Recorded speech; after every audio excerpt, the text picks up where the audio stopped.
Hey everyone, welcome back to my channel. CG pre BEd and pre DElEd का आप लोगों का second counselling का लास्ट एडमिशन प्रोसेस चल रहा है।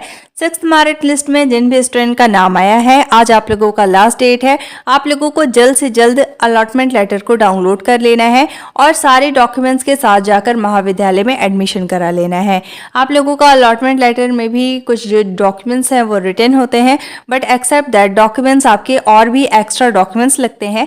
इस पे मैंने डिटेल में वीडियो बना के चैनल पे शेयर किया हुआ है कि आपका बीएड या फिर डीएलएड में एडमिशन के समय क्या क्या डॉक्यूमेंट लगेंगे।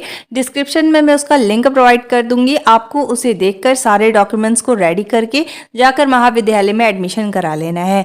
साथ ही देखिए, अगर आपने अभी तक अलॉटमेंट लेटर को डाउनलोड नहीं किया है तो आपको जल्द से जल्द अलॉटमेंट लेटर को डाउनलोड कर लेना है, क्योंकि आगे आप लोगों का अपडेशन के कारण साइट जो है वो ऑफ हो जाता है। इसके बाद ना तो आप कॉलेज को रिजेक्ट कर पाएंगे और ना ही आप अलॉटमेंट लेटर को डाउनलोड कर पाएंगे। और अगर आप कॉलेज को एक्सेप्ट या रिजेक्ट कुछ भी नहीं करते हैं तो आपको काउंसलिंग से बाहर कर दिया जाएगा।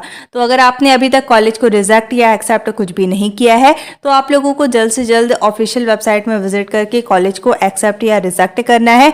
इसके साथ ही अगर आपको एडमिशन लेना है तो आपको अलॉटमेंट लेटर को सही तरीके से डाउनलोड कर लेना है।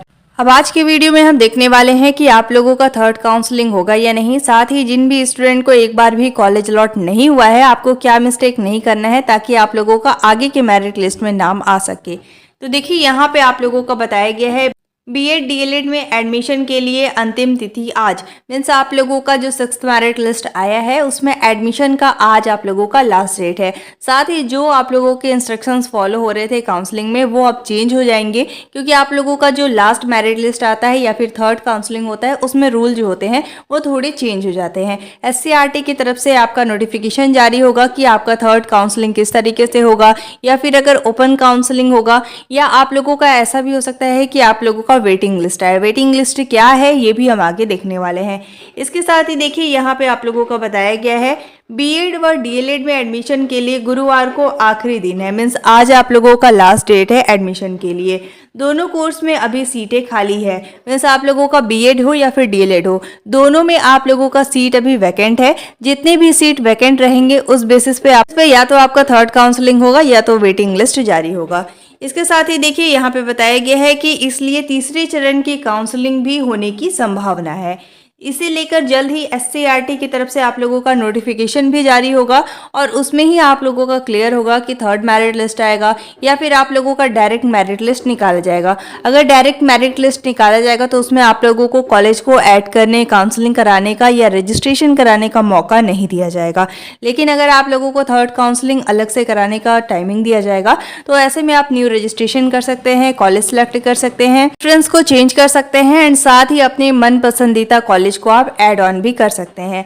ठीक है, तो यहाँ देखिए आपको बताया जा रहा है कि इसे लेकर जल्द ही राज्य शैक्षिक अनुसंधान एवं प्रशिक्षण परिषद से सूचना जारी होगी, मीन्स SCERT की तरफ से आप लोगों का नोटिफिकेशन जल्द ही जारी होगा। इसके बाद देखिए, यहाँ पे बताया जा रहा है प्रदेश के कॉलेज में बीएड की 14,400, डीएलएड की 6,660 सीटें हैं। इसमें प्रवेश के लिए काउंसलिंग की प्रक्रिया आप लोगों का 29 अगस्त से शुरू हो चुका था और अब तक 2 चरणों की काउंसलिंग हुई है, मीन्स आप लोगों का फर्स्ट काउंसलिंग और सेकंड काउंसलिंग दोनों आप लोगों का हो चुका है। ठीक है, और इसमें आप लोगों का जो लास्ट मेरिट लिस्ट निकाला गया है उसमें आप लोगों का आज एडमिशन का लास्ट डेट है। प्रत्येक चरण में 3 मेरिट लिस्ट जारी की गई है। आप लोगों का फर्स्ट काउंसलिंग हो या सेकंड काउंसलिंग हो, इस बार आप लोगों का 3-3 मेरिट लिस्ट दोनों में निकाला गया है।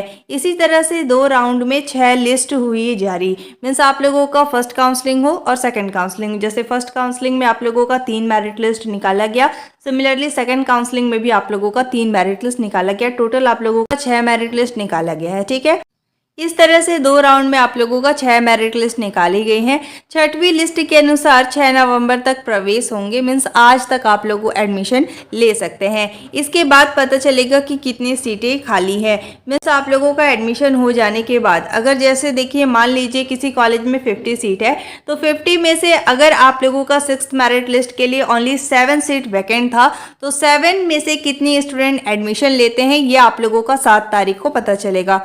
अगर मान लीजिए 7 स्टूडेंट का नाम निकाला गया था और सातों ने एडमिशन ले लिया तो उस कॉलेज में आप लोगों का कोई भी वैकेंट सीट नहीं रहेगा।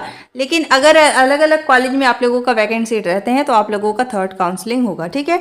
इसके बाद देखिए यहाँ पे बताया जा रहा है कि आप लोगों का गैर तलब है कि इस बार बीएड में प्रवेश के लिए 1 लाख के अप्रॉक्स में, डीएलएड में 2 लाख के अप्रॉक्स में परीक्षार्थी शामिल हुए थे, ठीक है। लेकिन देखिए बहुत से स्टूडेंट ने बीएड में भी काउंसलिंग कराया हुआ है, डीएलएड में भी काउंसलिंग कराया है। बीएड में उनको कॉलेज अलॉट हो रहा है तो वो रिजेक्ट कर दे रहे हैं क्योंकि उन्हें डीएलएड करना है। तो कॉम्पिटिशन आपका डीएलएड में बहुत ज़्यादा हाई है इस बार, ठीक है। इसके साथ ही देखिए जैसे आप लोगों का 7 तारीख को ही पता चलेगा कि डेट पे पता चलेगा कि कितने कॉलेज में कितने कितने वैकेंट सीट बचे हुए हैं और इस बेसिस पे ही आप लोगों का थर्ड काउंसलिंग होने वाला है।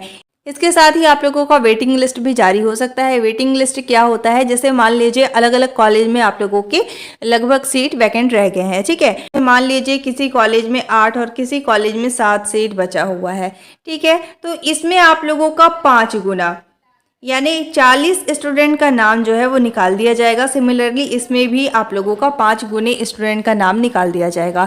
मतलब एक सीट के लिए अप्रॉक्स आप लोगों का 5 से 6 स्टूडेंट को शामिल किया जाता है। और उन स्टूडेंट में जैसे एक सीट के लिए 5 स्टूडेंट का नाम निकाला गया है तो उसमें जितने भी स्टूडेंट जाएंगे वहाँ एडमिशन के लिए, इसमें जिस भी स्टूडेंट का नंबर ज़्यादा होगा उनको वहाँ पे सीट अलॉट कर दिया जाता है।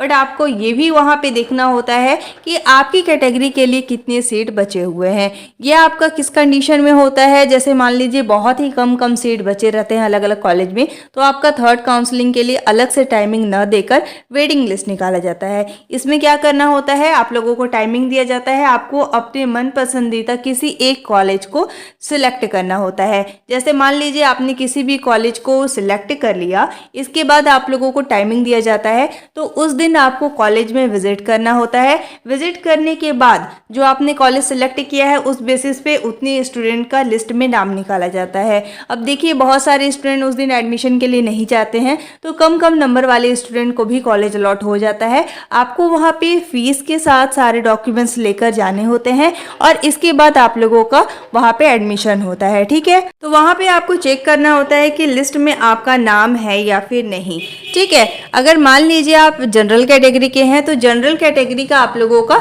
वहाँ पे लिस्ट में नाम होता है। अगर आपका नंबर ज़्यादा है तो ऊपर में आप लोगों का नाम आ जाएगा और अगर आपका नंबर कम है तो मेरिट लिस्ट में नीचे की तरफ आप लोगों का नाम आ जाता है। अगर मान लीजिए बीच के कोई भी स्टूडेंट प्रेजेंट नहीं रहते हैं तो कम नंबर वाले स्टूडेंट को भी वहाँ पे एडमिशन दे दिया जाता है। अगर आपके पास कोई भी डॉक्यूमेंट्स की कमी होती है तो आप लोगों को वहाँ पे एडमिशन नहीं दिया जाता है। इसलिए आप सभी को पूरे डॉक्यूमेंट्स को साथ में लेकर जाना होते हैं और पहले से आप सारे डॉक्यूमेंट रेडी करके रख सकते हैं। थर्ड काउंसलिंग भी होगा तो उसमें अगर आपका नाम आ जाएगा तो आपको एडमिशन लेना ही है। एंड साथ ही अगर आप वेटिंग लिस्ट के थ्रू भी अगर एडमिशन होता है तो भी आपको वहाँ पे एडमिशन के लिए सारे डॉक्यूमेंट्स लेकर जाने होते हैं। इसलिए ज़्यादा बेटर होगा कि आप अभी से सारे डॉक्यूमेंट्स को रेडी कर ले। अगर कोई भी डॉक्यूमेंट आपने नहीं बनवाया है तो आप डॉक्यूमेंट्स भी बनवा सकते हैं क्योंकि बहुत ही कम टाइम आप लोगों को दिया जाता है।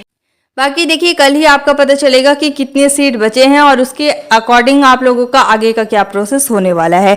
जो भी अपडेट आएगा आपको मेरे चैनल के माध्यम से बता दिया जाएगा।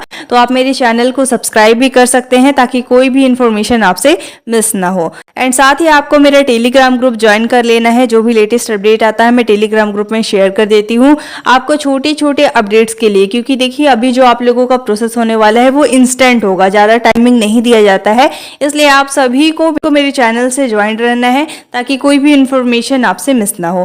Thank you so much for watching. If you like my YouTube video don't forget to like, subscribe and share. You all have to join our Telegram group for the latest update. Thank you.